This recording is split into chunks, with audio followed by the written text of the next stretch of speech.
Hey, what is up, guys? Welcome to the channel. If you're new, be sure to hit the like button and subscribe for more Marvel Snap content. Storm, Horseman of Famine has just dropped, and yeah, she's pretty good. So if you want her, go ahead and grab her. She does work with Silver Surfer, she works with Star-Lord, she works with High Evolutionary. She's a good card. So go ahead and pick her up if you play any of those decks. I think she can go in a little bit more than that, but those are roughly what she does. So her objective is end 2 turns in a row with unspent energy. To give context, doesn't have to be the full turn, just has to have a turn with like one unspent energy for it to apply. And then after these objective is cleared, give your other cards here and in your hand +2 power. I assume this may get tweaked in the future if it's too strong, but we'll live in the moment. She's pretty good. I don't know if she's gonna get a nerf. I just know that she's pretty good. She's pretty good. But moving past that, if you got your collector's tokens, go ahead and pick her up. I personally am going to probably skip her because I don't really play Star-Lord. I don't really play High Evolutionary. I don't really play Silver Surfer. She can go in other decks. I assume she'll go with the Wolverine Horseman of War card relatively nicely because she does give him the 2 power that he actually needs to be able to be usable. But, you know, it is what it is. A solid card. So, moving on, we're going to be talking about the May stuff that's coming because May is right around the corner, and this is going to be dropping relatively soon. So, for those who are skipping Storm, what do you have to look forward to? Well, we have Wilson's Fist. I assume he's going to be the Battle Pass premium card. We have Daredevil, which is going to be the Season Pass card, and then we have Karen Page. I do think she'll be the first card to release along next to these units, and what she does, let's go ahead and open her up, is on reveal, give one of your 1, 2, and 3 cost characters +2 power each. I think this is a mid card. Mainly because she's just doing what Storm is doing, but worse. And she's also a 4 or 5, which is 4 is a kind of difficult spot to be played in. She's kind of like Wolverine and Horseman of War, where it's like, this is nice, just not on a 4 cost. So, you know, Storm is probably a better pickup than Karen, if you were wondering. Daredevil, however, I think Daredevil is going to be very interesting. Now, I think the main thing that Daredevil is going to have issues with is going to be the Wolverine syndrome, where if you don't get him soon enough, he's going to be worse the later you get him. However, if you open your hand with him or just draw into him on your first turn, I think he'll be relatively good.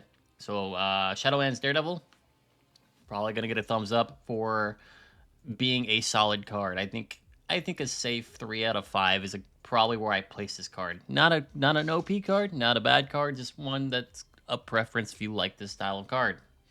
I personally don't really care about shuffling 3 ninjas, or my bad, 3 demons into my deck, but it's his gimmick, so it is what it is. Wilson Fisk, I think this card is pretty mediocre for what it is. It's a 5/9. Technically, it's a 3/9 if you're winning location, but like 3/9 is kind of weak. We have stronger options for 3 cost cards that have more power output than 9. So I think this is pretty mediocre, honestly. I think Karen Page and Wilson Fisk are not exactly in a good spot, but they're not in a bad spot either. They're just decent if you like them. We have Punisher War Machine dropping on May 12th, it says. Wins Ron, mark one of your empty locations. Objective, win that location +1 energy, +1 for max energy. Now, I am curious because I don't know if this means like max energy per turn. Like for winning that location, do you get extra energy per turn? If it's something where you get extra energy per turn, I think this guy is relatively strong. But if it's not per turn, it's only a one-time thing, then I don't really think he's going to be that good. So it depends.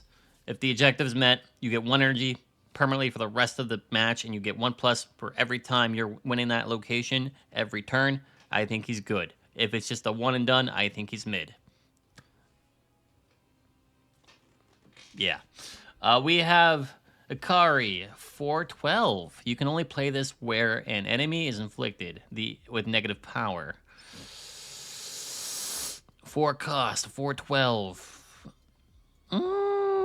Kind of, yeah, maybe. He seems questionable because he's a 412. Muse down there is a 312. If you must know, the cost difference is a whole one. So he might be a little too high in cost for my interest. Muse, however, being a 312 is actually kind of crazy. Ongoing +3 power for each location where one of your cards has been destroyed. May 19th. I am looking forward to Muse. I actually might try to pick him up.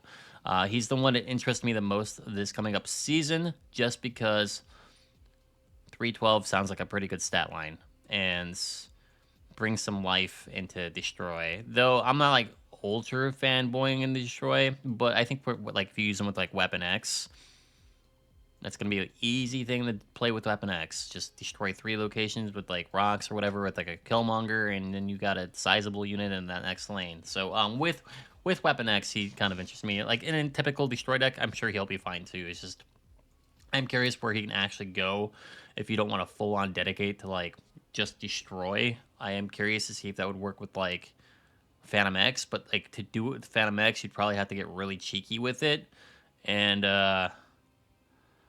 figure out a way to destroy 3 things for each one location, which can be a little harder with Phantom X. Be a little harder.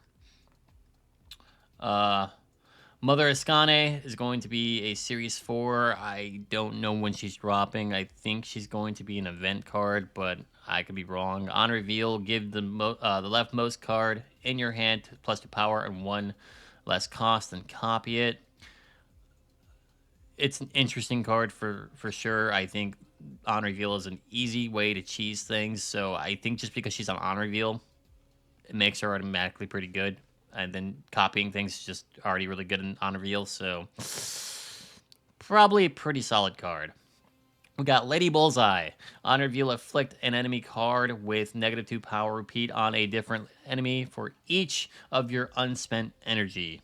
2/2. I think this is a relatively strong 2/2. My issue with this card is it's on reveal, and I'm just tired of seeing on reveals get mass copied by like, well, not mass copied, but like mass replayed by like Wong, Mystique, Odin, freaking Zolidher. Like man, I'm just so sick of the mass copy decks. They're just not fun. They don't bring fun to me at least. We have Stick for 3. On reveal, give the next card you play power equal to this card's power. 4/3. I don't know. I think he's just a worse Maverick, because with Maverick you have a targeted activate, and he's also a cost less. So Stick just seems like a little worse than a Maverick in my opinion, even though he has 1 extra power. I don't think it matters. So overall, this next season coming up, I am interested in it. I do think Wilson Fisk and Karen Page definitely seem like on the weaker side. I think Punisher, depending on how he plays, can be really good or really mid. And then Muse looks like the best thing coming out of next season. We already know like Lady Bullseye's gonna be a cheese character. She's gonna be like a 1 type of deck gimmick thing, probably maybe 2, which is unfortunate. And yeah, so you're really in the safe to pull for Storm. I really believe that if you really want Storm and you have the tokens, by all means, get Storm. I think this card is actually going to be really good for a while until they nerf it, if it becomes a problem. Because she's giving you a lot of power for a 3 cost. A lot of power for a 3 cost. And a lot of what's coming next month is hit or miss, depending on like what you're trying to do. The Punisher's got a little ways off, so you have time to sit for him. If he does it every turn, you're getting energy every turn. I do think he'll be good. If it's just a +3 or +1 energy done, he's just worse than Psylocke in my opinion. So I really hope that's not how that works. As for the additional like Series 5 cards, we've been in this like rut of crap. I think every card that's come out since, or anything before Storm, in my opinion, and maybe like Caliban might be an exception, has been pretty bad. Archangel's bad. Wolverine, Horseman of War is pretty bad. Ramatut's a meme card. Selene is kind of underwhelming. Caliban is good in like Doom 99, and then you have Juggernaut, which is like hit or miss. I just think he's a little... He's just not that great. He doesn't really bring anything unique to the table. He's just a 2/9, which is, I guess, decent, but like, it's a lot of hoops to jump for a 2/9. So like, honestly, now would be the time to pick up Storm before she rotates into this mess and you miss your chance. So 100% grab her if you want her. Um, there's not really much else to say. That's pretty much the whole month. I'm probably skipping Storm because I'm looking for other things. Totally not because of what's to come. Um, I do want to go for the anti venom pack that's coming out in like a couple days. We'll go over bundles in a second. I would like to obtain Blink the free to play way with the sticker bundle. Um, Cosmic Ghost Rider's on my radar right now. I do think he's a relatively strong card just to have, and he's a good 5-drop. Um, I would like to obtain. Where is he at? Uh, I mean, did I pass him? No, I don't think I passed him. Toxin would be really great.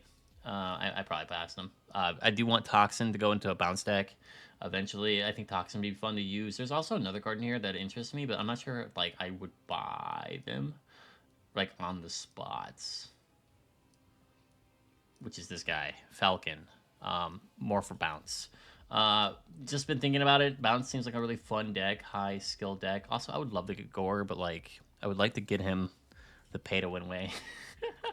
But I'd have to spend so much money to do that. So yeah, there are cards that I want over Storm. Though if I was going to play like the Star Lord High Evolutionary Silver Surfer decks, I would pick up Storm in a heartbeat. Easily. She makes that deck so much better. She makes all three of those decks so much better. It's just those are not my playstyle. I don't really like the playstyle that those bring, even though I think she's really good. She can definitely get played outside of that, but like, I don't know.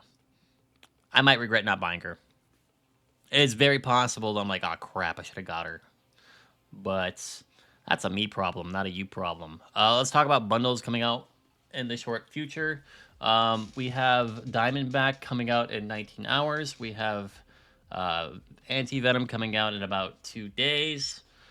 And then we're going to get the Selene bundle coming up in 3 days, which I probably skipping every one of these except for Venom. I do want Venom, Anti-Venom that is. I might not even buy Anti-Venom even though I want them. And then, yeah, essentially that would be it for the bundles, like, in the next week. Unless they add things from the OTA or whatever they... They might add things to the OTA bundle if we're getting buffs. I cannot say. I do not know. I do not know if we're getting buffs. I can only assume something's changing. And whatever changes makes the meta better. I've said too much. But we'll see what happens. So yeah, there you guys go. That's it. Storm, get her. She's good. There's nothing really coming out in the next month that's worthy of getting anyway, in my opinion. And you have time to save for Punisher if he is good. So, yeah. Thanks for watching. Hope you enjoyed. Have fun. Grab yourself a Storm, and I'll see y'all later. Peace.